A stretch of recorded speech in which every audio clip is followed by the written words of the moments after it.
bulaga. Oh no!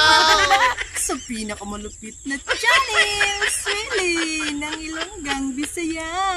Ayan. Galing sa langit, ibinagsak sa lupa. Oh Andito no! na sa iyong harapan ang engkantadang mukhang magnanakaw. Ayan. Parang kulang yata. Teka, sandali. Lagyan muna natin ng pampared. Pampared ng ating lips. Kahit nagtatrabaho tayo sa bukid, kailangan naka-red lips. Oh no!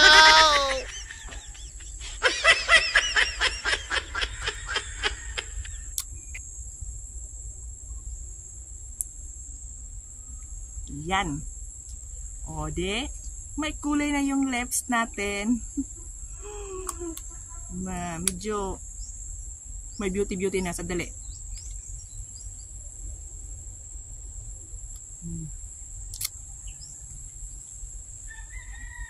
Oh, ayan. Kahit nasa bukid tayo, kailangan feeling maganda pa rin tayo, no? Para magka-crush at magkagusto yung mga jatot sa paligid. Ayan! Samahan niyo ako ngayong araw na ito sa isang hamon ng buhay. Ang pagtatabas ng mga damo sa paligid para luminis. Ayan! Dahil si Sibiwal yun, nagpagurot, si Swilin naman nakatoka sa paglilinis sa paligid, sa paghagbas. Ayan. So, ano kaya yung aking sandata? Ito yung aking sandata. Tsugyang! Ang aking makapangyarihang lagaraw. Makapangyarihang lagaraw. Tara, samahan niyo na ako. Yan, ang aking tatabasin. Parang,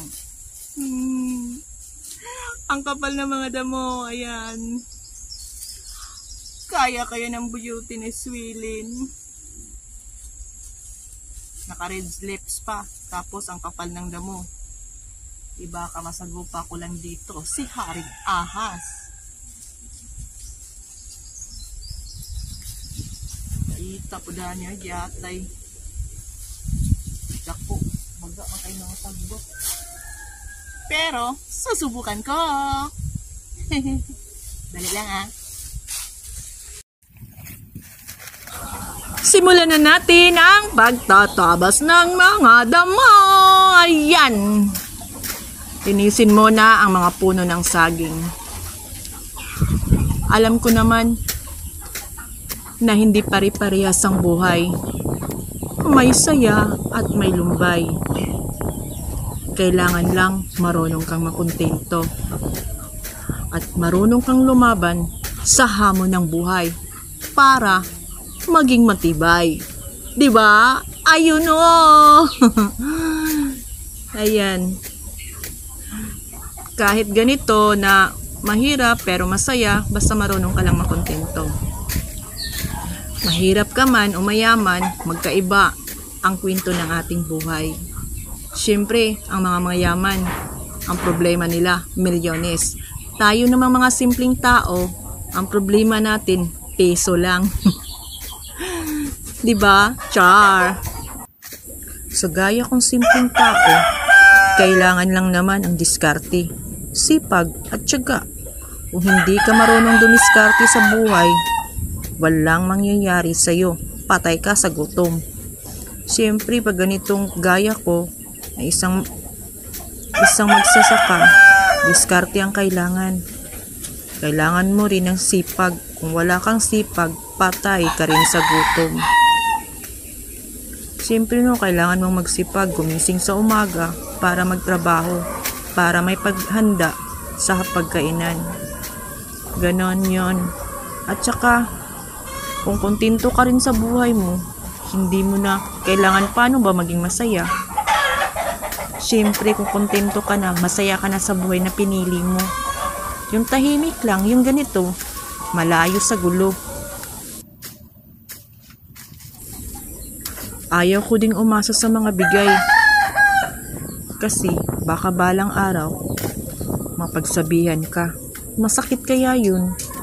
Sabi nga nila, it's better to give than to receive. Kaya nga, mas okay pa yung akong nagbibigay kisa ako ang tumatanggap ng bigay. 'Di ba? Masaya siguro yun. At saka ayaw ko ring manglamang sa kapwa. Kasi napansin ko, pag lumalamang ka sa kapwa, lalo kang nagigipit. Mas maganda yung patas ang laban, gumagaan ang buhay. 'Di ba? Char! Ayan si Sibyo, ang pinakagwapo kong asawa. Siyempre, asawa ko yan. Sabi ko nga kay Sibyo, hindi man ikaw ang unang minahal ko, pero sisiguraduhin ko sa'yo, hindi ka magiging past ko. Ayun na, kaya ng sweet na inggit ka, kapatid. Yan. Yakang-yakan ni Swilly ng trabaho, diba? Kahit napalutan na itong palad ko, wala tayong magawa. Sakit na, kailangan na itong mag-gloves.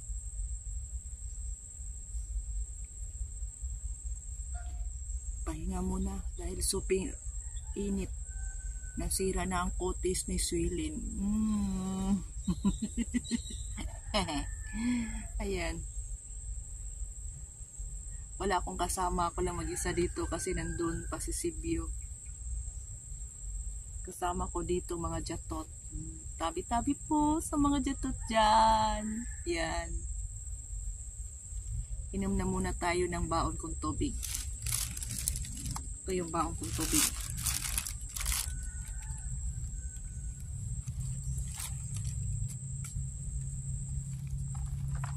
Inom tayo.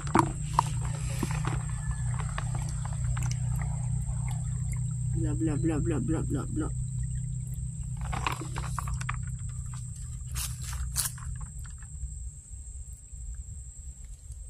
Cheers! Tagay tayo.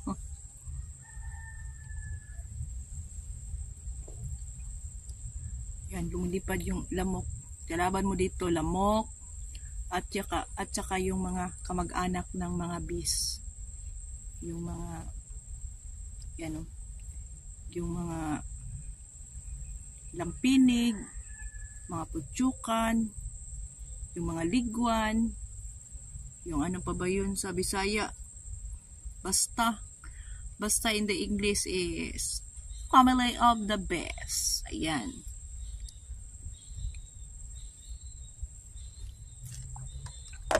Ganito dito, simple lang pamumuhay. Malayo sa gulo. Wala akong kalaban dahil dito sa aming lugar, ako ang pinaka beautiful. Kasi wala nang iba eh. Ako lang mag-isa dito, kaya ako ang only beautiful. Yan. Medyo tanghali na. Sige. Magtrabaho muna si Swilin ha. Sipag ng asawa ko, no? Yan, si Sibyo.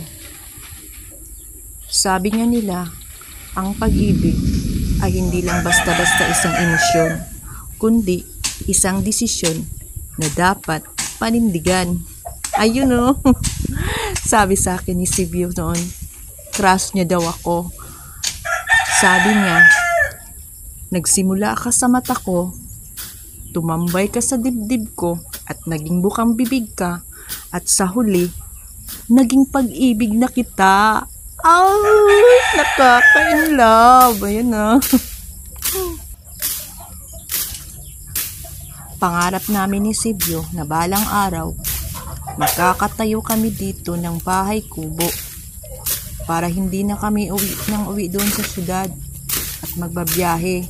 Kasi rain or shine, ang hirap din. Sumasakay sa motorsiklo. Malayo din sana sa disgrasya pag meron ka na ditong bahay. Sabi ko sa kanya, ibibigay yun ng Panginoon. Manalig ka lang sa kanya. Basta hindi masama yung pangarap mo. Libre ko yung mangarap. Tuloy lang ang pangarap. Kahit nadapa ka man noon, babangon at babangon, tuloy pa rin ang pangarap. Kaya nga libreng mangarap eh. Dahil pangarap yun. Siguro hindi ka man mabuksan sa isang pinto, siguro hindi yun para sa'yo. Darating ang araw, bubukas ang isang pinto para sa'yo. Ibibigay yun ng Panginoon. Diba? Pag hindi sa'yo, hindi maganda, hindi niya yun ibibigay. Kaya maghintay lang, tuloy sa pangarap. Kahit nadapa ka, bumangon ka pa rin. Tuloy ang laban sa hamon ng buhay.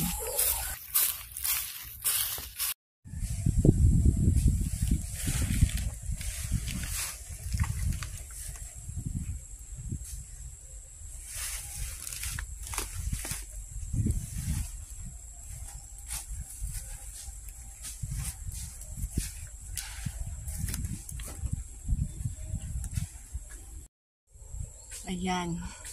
Bukas ulit, tuloy ang tabasan ng mga damo dahil medyo pagod na si Swellen. Ayan. Medyo makapal pa. Dito sa kabila. Ayan pa yung sa kabila, oh. Ayan. Yung dito na yan, yung dito na straight. Yan. Nasa likod ko. At dito sa likod ko naman, ayan, tapos na. Pero dito sa kilid, ayan, super kapal-kapal pa po ng mga damo.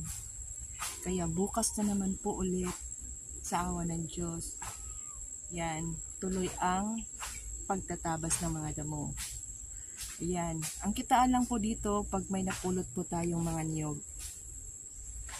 Pag may napulot po tayong mga niyog, ay ati na po yan. Pili na natin yung ikopra. Aray ko. Kaya bukas na naman ulit.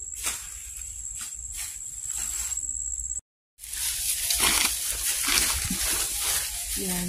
Nauna ng sige. Pauwi na kami.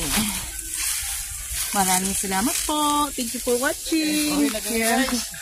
Kasi punta kami doon. Ayan. Oh my God. Espera ay si Robby.